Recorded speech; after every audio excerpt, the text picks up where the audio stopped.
என் அன்பு தோழமை உறவுகளே, இந்த பொது காலத்தினுடைய 4வது ஞாயிற்றுக்கிழமையிலே நாம் அடியெடுத்து வைத்திருக்கின்றோம்.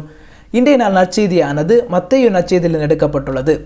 மத்தேயு நற்செய்தியாளர் தனது நற்செய்தி நூலை 5 முக்கியமான பகுதிகளாக பிரிக்கின்றார். அதில் ஒரு பகுதி தான் இந்த மலைப்பொழிவு என்ற பகுதி. இது அதிகாரம் 5 தொடங்கி அதிகாரம் 7 முடிவடைகின்றது. அந்த பகுதியிலிருந்து பேறு பெற்ற பகுதியானது நற்செய்தியாக நமக்கு தரப்பட்டிருக்கின்றது. இந்த பகுதியிலேயே இயேசு 9 முறை பேறு பெற்றோர் என்று குறிப்பிடுகின்றார். பேறு பெற்றோர் என்றால் கிரேக்க மொழியிலேயே மெக்காரியோஸ் என்று அழைப்பார்கள். அதாவது கடவுளிடமிருந்து வருகின்ற மகிழ்ச்சியினுடைய ஒரு அடையாளமாக இருக்கின்றது. இது ஒரு சாதாரண மகிழ்ச்சியோ அல்லது சந்தோஷமோ கிடையாது. மாறாக மிகப்பெரிய ஒரு மகிழ்ச்சியினுடைய அடையாளமாக கருதப்படுகின்றது. இந்த மகிழ்ச்சியும் கடவுளுடைய ஆசீர்வாதம் யாருக்கு தரப்படுகிறது என்றால் உடைப்பட்ட உலகத்திற்கும் உடைப்பட்ட உள்ளங்களுக்கும் தரப்படுகின்றது.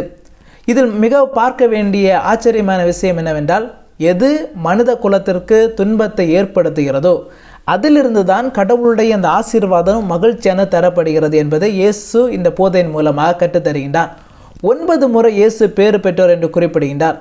முதல் 4 முறை இயேசு கூறுகின்ற பொழுது கடவுள் முன்னிலையில் நம்முடைய நிலை எவ்வாறாக இருக்க வேண்டும் என்பதை நமக்கு கற்றுத்தருகின்றார். அடுத்து 4 பேறு பெற்றோர் எதை குறிக்கிறது என்றால், நான் எப்படி வாழ்ந்தால் கடவுளுடனே பலனை பெற்றுக்கொள்ளலாம் என்பதை கற்றுத்தருகின்றது. கடைசியாக கூறப்படுகின்ற பேறு பெற்றோர் மிக மிக முக்கியமானது. இயேசுவினுடைய பெயரால் நாம் துன்பப்படுகின்ற பொழுது, துயரப்படுகின்ற பொழுது நமக்கு என்ன கைமாறு கிடைக்கும் என்பதை கற்றுத்தருகின்றது. பிரியமானவர்களே, இயேசு முதல் பேறு பெற்றோரிலேயே விண்ணரசு என்று தொடங்கி கடைசியான பேறு பெற்றோரிலே விண்ணரசு என்று முடிக்கின்றார். எனவே கடவுளுடைய அந்த விண்ணரசை நாம் அடைய வேண்டுமென்றால் நாம் எதை கற்றுக்கொள்ள வேண்டுமென்றால் மனத்தாழ்மையோடு வாழ வேண்டும், தாழ்ச்சி என்ற குணத்தோடு வாழ வேண்டும். அதைத்தான் இந்த போதனைகளிலேயே பொதுவாக காணப்படுகின்ற ஒரு பண்பு நலனாக இருக்கின்றது. இன்றைய முதல் வாசகமும் 2ஆம் வாசகமும் நமக்கு அதைத்தான் கற்றுத்தருகின்றது. தாழ்ச்சி என்ற குணம் என்பது பலவீனத்தை குறிப்பது கிடையாது. மாறாக என்னுடைய பலத்திலேயே நான் கட்டுப்பாட்டோடு இருக்கின்றேன் என்பதை குறிக்கின்றது. ஆண்டவராகிய கடவுளை சார்ந்து வாழ்கின்றேன் என்பதை குறிப்பிடுகின்றது.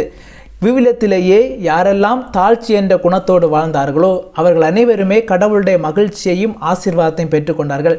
யாரெல்லாம் உள்ளத்திலே செருக்கோடு பெருமை பாராட்டுதலோடு வாழ்ந்தார்களோ அவர்கள் கடவுளால் சபிக்கப்பட்டவர்களாக வாழ்ந்தார்கள்.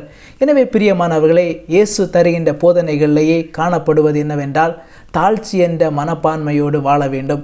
எனவே தாழ்ச்சி என்ற மனப்பான்மையோடு வாழ்கின்ற பொழுது கடவுளுடைய மகிழ்ச்சியும் ஆசீர்வாதத்தையும் நாம் பெற்றுக்கொள்ள முடியும். எனவே இந்த வரத்திற்காக நாம் தொடர்ந்து மன்றாடுவோம். கடவுள் நம்ம நிறைவாக ஆசீர்வதிப்பாராக. ஆமென்.